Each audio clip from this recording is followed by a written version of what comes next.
¿Has escuchado alguna vez una historia tan aterradora que aún sabiendo lo que pasó, igual decides vivirla tú mismo?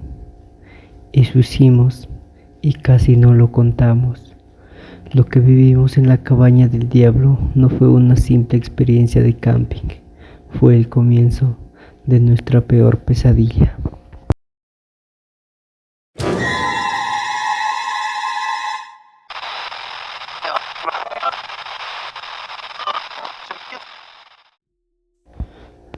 Hoy lo pienso así. Los seres humanos a veces somos muy necios y en ocasiones no queremos aprender de las vivencias ajenas y entonces nos aferramos a tener que vivirlo en carne propia para aprender a la mala las cosas. Y eso fue precisamente lo que nos pasó a mi novia y a mí hace casi 2 años en un camping que nunca olvidaremos en nuestra vida. Todo empezó mientras veíamos un video en red de un chico que había tenido una experiencia de más paranormal mientras acampaba en un acampamento muy conocido de nuestra ciudad. La historia parecía demasiado aterradora para ser real. El joven contaba acerca de que él y un grupo de amigos de toda la vida decidieron rentar por un fin de semana una de las cabañas más alejadas y tétricas del lugar en medio del bosque, y que ese día llegaron y desde temprano para tener chance de recorrer todas las atracciones que el parque ofrecía, por lo que tuvieron todo un día completo de diversión y aventura. Pero que todo fue completamente distinto al oscurecer, ya que en la primera y única noche que pudieron pasar ahí, se les ocurrió hacer una fogata y uno de sus amigos sacó varias botellas de tequila y abajo los efectos del alcohol les pareció a todos una buena idea ponerse a jugar con una vieja ouija de madera que alguno de ellos encontró dentro de la casa. Los chicos jugaron una y otra vez hasta la madrugada, sin que aparentemente hubiera podido contactar con alguien demoníaco, como lo habían visto tantas veces en las películas de terror, por lo que algo decepcionados y cansados decidieron meterse a la cabaña a dormir. Pero a los pocos minutos de haber apagado todas las luces, una de sus amigas, que compartía la cama con otra chica del grupo, empezó a convulsionar y a retorcerse de manera por demás extraña sobre la cama. Algunos de sus amigos intentaron sujetarla, pero fue imposible, porque la chica parecía tener una fuerza sobrehumana. Aún así, siguieron intentando mientras conseguían ayuda. Algunos de ellos pensaron que se trataba de un ataque epiléptico o algo parecido, pero por la forma y la fuerza con que se empezó a retorcer y la voz tan tenebrosa con la que empezó a hablar, les parecía más que una posesión demoníaca. Al llegar los encargados y ver que no podían hacer mucho por la joven, desesperados decidieron recurrir a la gente de un poblado cercano, quienes acudieron a su ayuda con el párroco de la iglesia. Pero al llegar a la cabaña y querer auxiliar a la chica, las cosas se complicaron todavía más. El relato se cortaba repentinamente allí. Al parecer, nadie había querido decir qué pasó después, si la chica en verdad había estado poseída por algún demonio o la situación que experimentó se debió a alguna rara enfermedad. Por más que buscamos, no había más información en la red. Al parecer, la tierra se los tragó y no supo más de aquel grupo de amigos. A partir de aquella supuesta posesión demoníaca que vivió la joven, ese lugar fue bautizado por los empleados del campamento y los lugareños como la cabaña del diablo, y se empezaron a correr muchísimos rumores acerca de lo que pasó ahí en realidad. Primero de boca en boca entre los pobladores cercanos al lugar, poco tiempo después en foros o comentarios en red haciéndolo viral, y entonces Aquella vieja cabaña en medio del bosque empezó a ser la más solicitada, precisamente por un grupo de jóvenes deseosos de vivir una experiencia similar a la de los protagonistas de aquel video. Y según los comentarios de algunos empleados del lugar, casi todos ellos llegaban con una actitud muy retadora a pasar por lo menos una noche completa ahí. Cada uno de esos grupos de chicos acabaron abandonando la cabaña en plena madrugada y acampando afuera en el bosque, ya que según relatos de los mismos jóvenes, dentro se escuchaban lamentos desgarradores, puertas que se cerraban de golpe, objetos que se movían por sí solos, fuertes pisadas sobre el techo que hacían tambalear a toda la cabaña, y todos coincidían sobre un denso olor fétido e insoportable. Esa historia de la chica poseída en la cabaña nos cautivó a mi novia y a mí. Ambos éramos amantes del bosque y también de las películas de terror, y el pensar que podíamos tener una experiencia por lo menos cercana a lo terrorífico nos atrapó enseguida. Así que sin pensarlo mucho revisamos nuestras finanzas y tras comprobar que sí podíamos irnos unos días, nos contactamos por teléfono con el campamento para reservar aquella cabaña. El plan original era llegar el viernes y quedarnos hasta el domingo, pero la persona que nos atendió por teléfono me preguntó más de una vez que si estaba seguro de querer rentar aquella cabaña por 2 noches seguidas, a pesar de que conocía la historia de que supuestamente pasó ahí. Yo no entendí en ese momento el porqué de su insistencia. Eso me molestó un poco y le volví a decir que sí estaba muy seguro. Entonces me comentó que no había ningún tipo de devolución si no llegábamos a ocupar la cabaña durante nuestra estancia ahí, y me confirmó nuestra reservación para el siguiente fin de semana. Colgué el teléfono un poco contrariado con aquello último que me dijo, pero no le di mayor importancia. Mi novia se emocionó tanto como yo en cuanto le confirmé que ya estaba la reservación para el siguiente fin de semana. Entonces me comentó que invitaría a ir con nosotros a su mejor amiga, Laura. Le marcó de inmediato y la puso en altavoz. Entonces ella comentó que estaría genial poder ir a ese lugar, que había visto muchas cosas interesantes de ese campamento y que aquella famosa cabaña poseída que vio en internet, y que sí le daba algo de miedo, pero al igual que nosotros, ella era amante del terror. Así que nos dijo que estaría más que encantada de ir. De pronto hizo una pausa y antes de terminar la llamada nos preguntó que si podía llevar a su novio y a su hermana de él. Mi novia me miró por un instante, pero no lo dudamos. Ya en otras ocasiones habíamos salido con Laura y su novio y habían sido experiencias agradables. Así que sin más le dijimos que no había ningún problema y que por el contrario, que este tipo de aventura se disfrutaba más entre más amigos. Mi novia terminó la llamada y emocionados nos pusimos a platicar de todo lo que haríamos cuando estuviésemos allá. Fue una semana pesada en el trabajo, ya que como había pedido el fin de semana para nuestro camping, tuve que reponer el tiempo después de mi horario normal, pero por fin llegó el viernes. Ese día nos levantamos de buen humor los dos. Después de desayunar, empezamos a preparar las cosas que nos llevaríamos a nuestro campamento. Mientras yo sacaba la parte de arriba del ropero, me encontré con aquella vieja ouija que habíamos comprado hace tiempo mi novio y yo en un bazar de antigüedades, pero que nunca nos atrevimos a jugar solos. Pensé que se podría dar la oportunidad de estrenarla, y qué mejor lugar que en la supuesta cabaña poseída. Así que sin pensarlo mucho me metí hasta abajo en una de las maletas y puse la tabla de ouija ahí. Una vez listos, salimos de casa hasta las 11 de la mañana pasamos por Laura, su novio y su hermana a casa de ella, y es que nos quedaba de paso. Íbamos muy contentos, sin imaginarnos que toda esa alegría se transformaría en terror en las próximas horas. El trayecto estuvo muy tranquilo.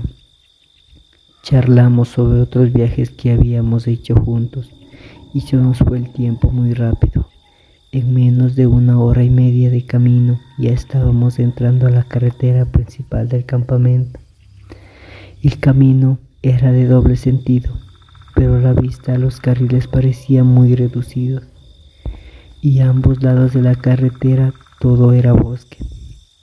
Se nos hizo extraño que en pleno verano estuviera muy nublado y que estuviera haciendo mucho frío, pero lo más raro fue que de la nada empezó a bajar una neblina muy espesa y en cuestión de minutos cubrió por completo el camino y el bosque, dejándonos a la vista un paisaje demasiado tétrico. Y eso nos emocionó, hizo crecer nuestras expectativas de la experiencia que esperábamos de ese lugar, cuando de repente, de entre la niebla, salió un tráiler que invadía nuestro carril. Apenas tuve tiempo de girar bruscamente el volante y de irme por el angosto acotamiento del camino. El carro fue dando muchos tumbos y estaba a nada de chocar contra los árboles de la orilla, hasta que finalmente pude frenar. Afortunadamente nadie resultó herido. El otro conductor ni se molestó en detenerse. Se siguió de largo y se perdió rápidamente entre la niebla. Hoy que lo pienso a la distancia, creo que eso fue una señal. Algo o alguien nos intentaba avisar de lo que nos esperaba en ese maldito lugar. Aún aturdido por el miedo, le pregunté a los demás cómo se encontraban. Todos trataban de relajar el momento y empezaron a bromear que aparte de unos cuantos golpes solo necesitaban un bolillo duro para el susto, pero que todos estaban bien. Solo el hermano del novio de Laura permaneció callada por unos segundos. Tenía la mirada perdida y su rostro estaba muy pálido. De pronto pareció despertar y entonces dijo que estaba bien. Y ya no le dimos más importancia, porque sí había sido un susto muy grande y nos pareció normal que se pusiera así. Traté de arrancar el motor varias veces hasta que por fin logré que encendiera el carro y lentamente me reincorporé a la carretera. Llegamos del mejor ánimo al campamento. Un empleado nos recibió en la entrada del lugar y una vez que bajamos todas nuestras maletas, le di las llaves del auto y muy amablemente nos indicó el camino a la recepción. Entramos a aquella gran casa de madera que tenía un aspecto lúgubre y nos acercamos al mostrador, donde una chica nos atendió y quien, al revisar nuestra reservación en la pantalla de la computadora, levantó la vista y nos miró con cierta curiosidad.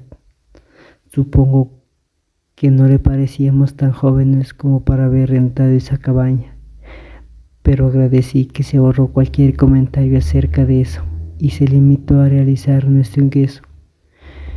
Y una vez que comprobó el pago completo, nos entregó las llaves de nuestra cabaña y nos remarcó que no había devoluciones.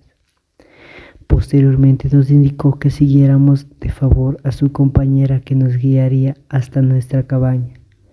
Al salir de ahí me sentí molesto otra vez por aquello de la insistencia de la no devolución, pero ya no dije nada. El plan era pasar un buen fin de semana. Caminamos detrás de la guía hasta el estacionamiento.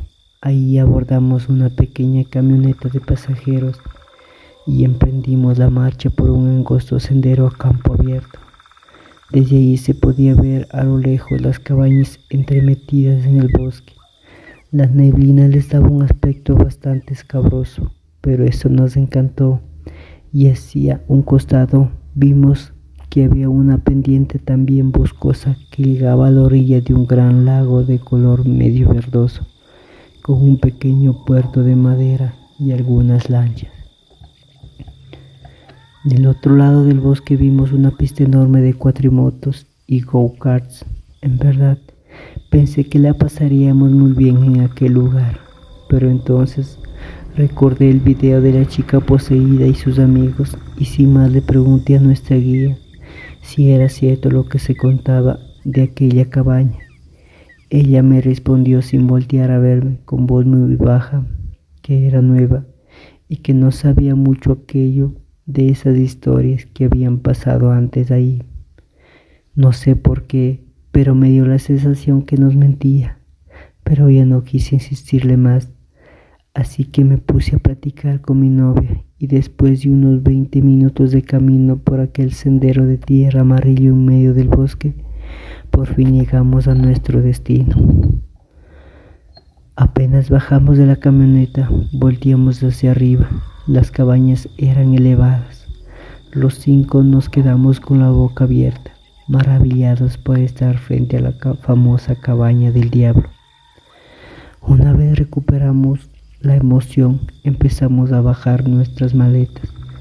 Apenas terminamos, nuestra guía sin más se despidió y arrancó la camioneta.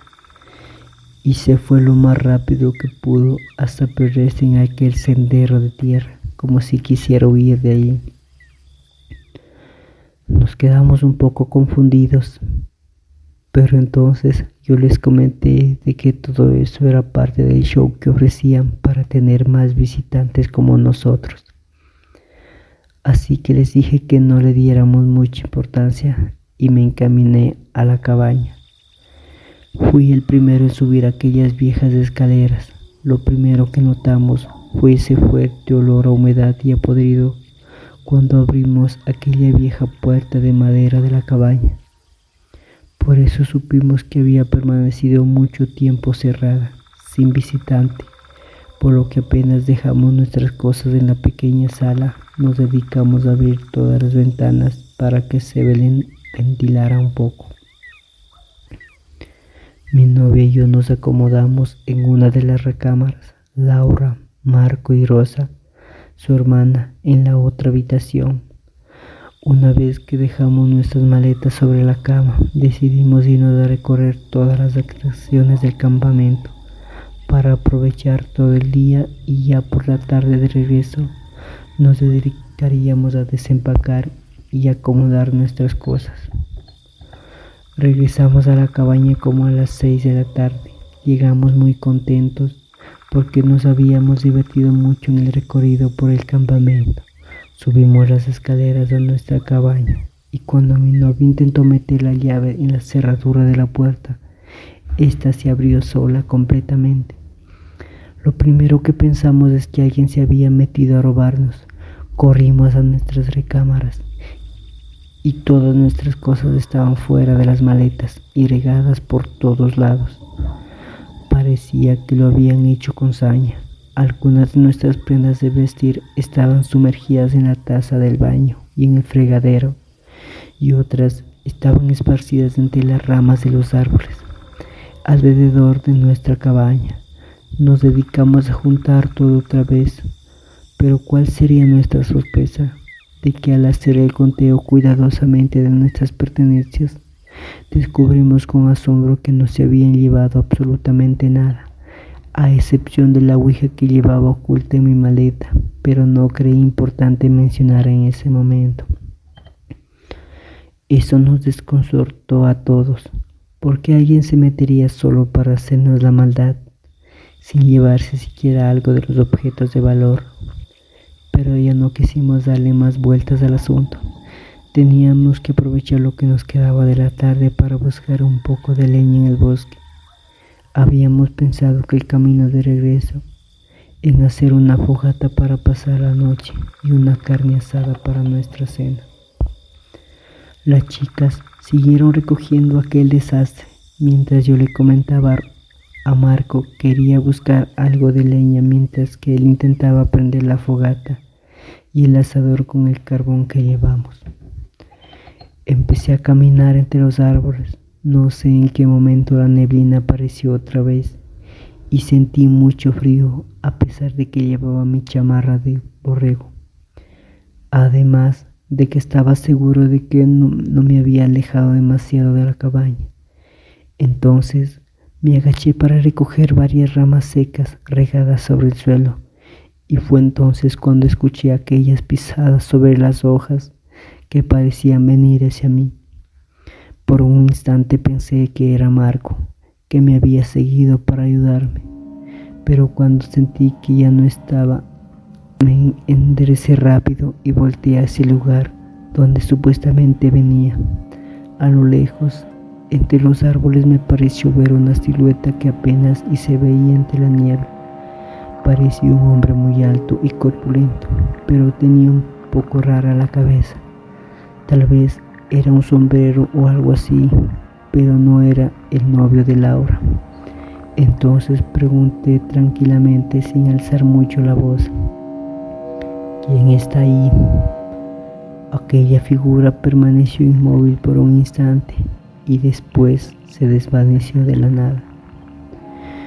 Asustado, tragué un poco de saliva, pero pensé que tal vez era otro visitante del lugar o inclusive algún guardia del campamento.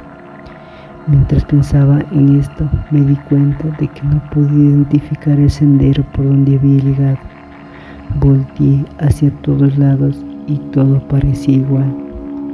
Empecé a desesperarme un poco, así que decidí caminar hacia el frente, pensando en algún momento tendría que salir de este lugar. Pero por más que caminaba parecía que llegaba siempre al mismo sitio, como si estuviera dando vueltas en círculo.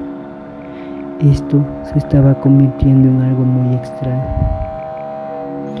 No sé cuánto tiempo pasé así, pero yo supuse que ya era mucho, porque ya había anochecido por completo.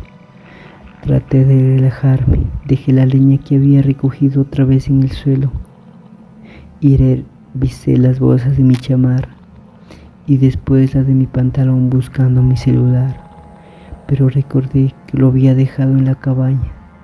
Esto ya me empezaba a preocupar, cuando de repente escuché a alguien gritaba mi nombre.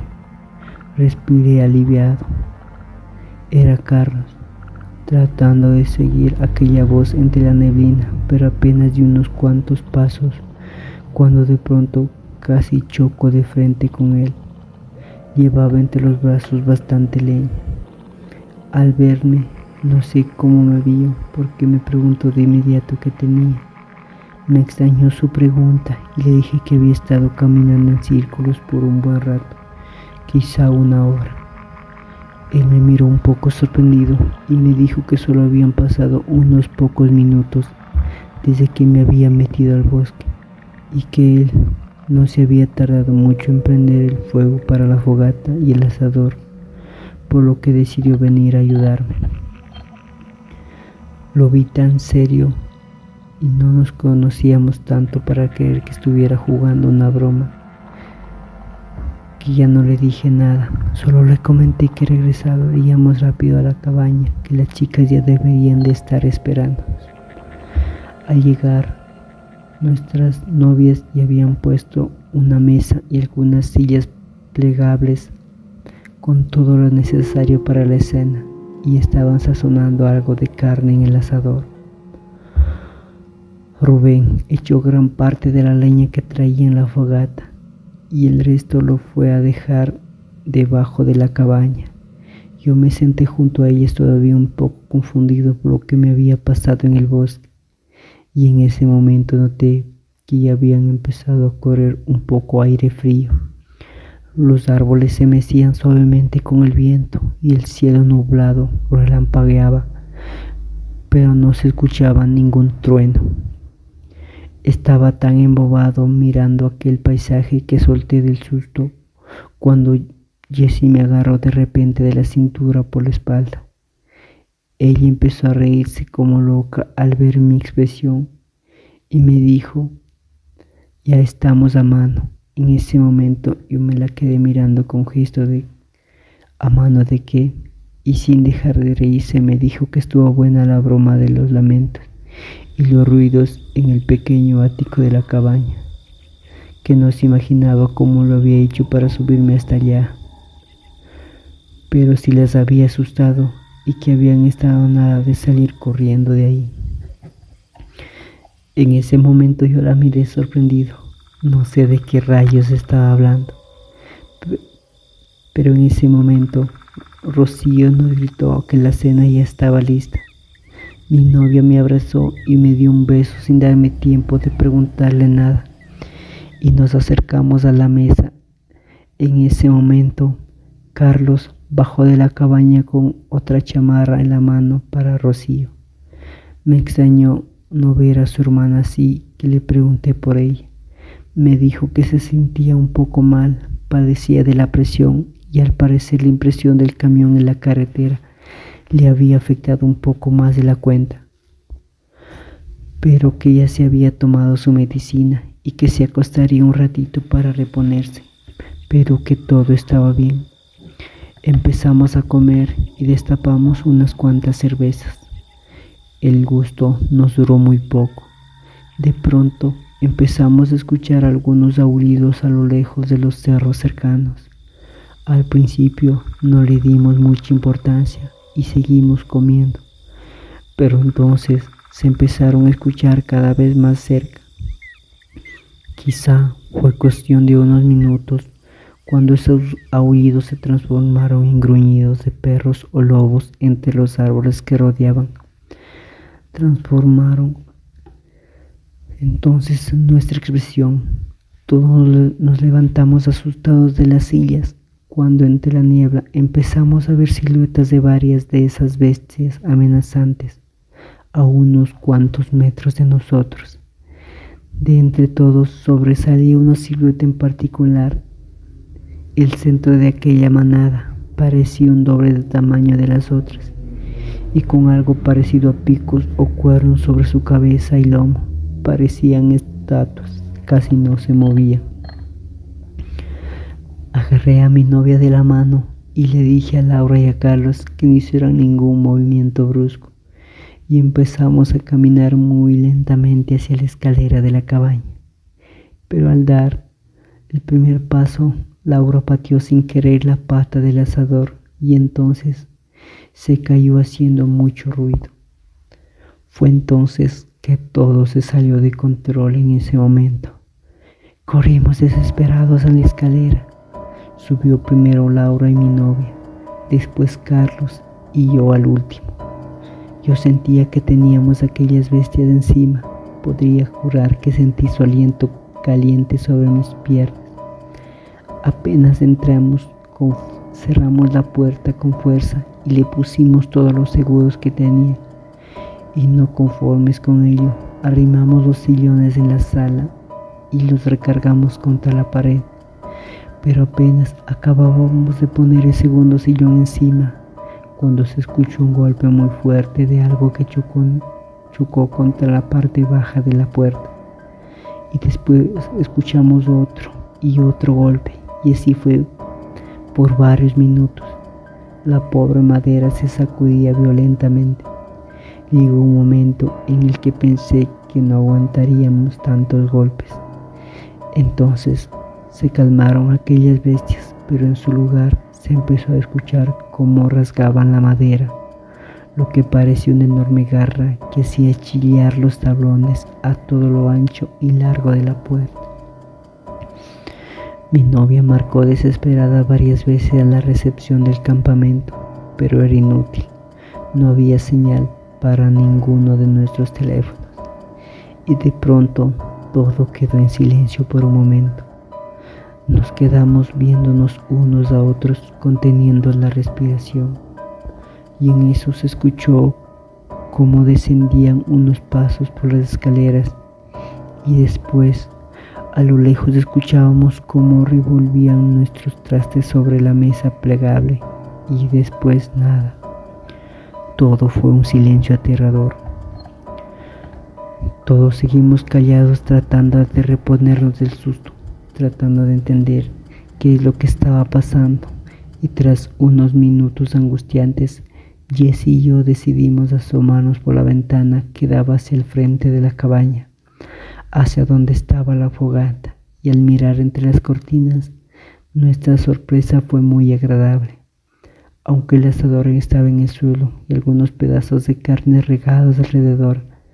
La mesa plegable con todas las cosas para nuestra cena, la nevera y las sillas seguían intactas, iluminadas por la fogata. Realmente todo lo que estaba pasando era de locos, porque todos escuchamos claramente cómo aquellas criaturas habían derribado y revuelto nuestras cosas allá afuera. Mi novia se dejó caer en el piso al borde de un ataque de pánico.